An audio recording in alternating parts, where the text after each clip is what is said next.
There was an article that came out last year in Bloomberg News that said the market for contemporary indigenous art was up 1,000% in 3 years. There's a lot of momentum, a lot of excitement about this market. Tony, what are the advantages and disadvantages of a hot market? That's actually a challenging question because really the answer is, yeah, it's all great. You know, the market is going up.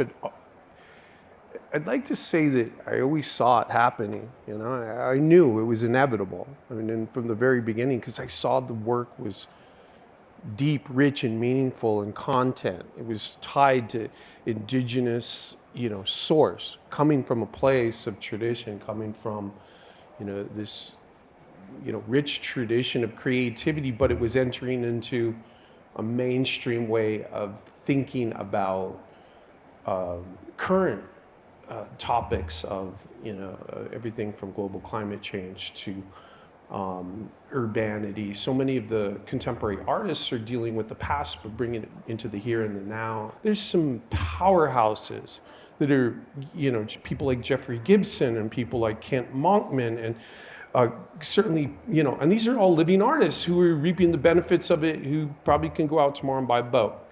And so I like that. I think that's fantastic. That's the advantage. Now, what are the disadvantages of it?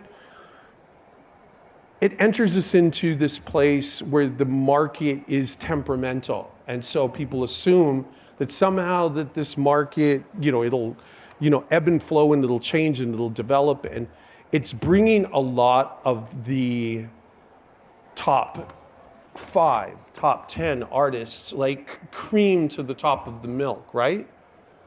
But what about the next generation of artists? Okay. There's too much good work that's gestating, that's just still, and everybody's chasing down, the top 5. I want a Fritz Shoulder. Everybody looking for a Fritz Shoulder, and I'm like, man, what about a Breeze Marcus? What about all of this other, younger generation of people who are still doing amazing work that needs to be able to get that shine? We have to leave the door open. We have to allow people to have that shine. We definitely need to keep our eyes on the younger generation, which is coming up. So that's... Thank you, Tony.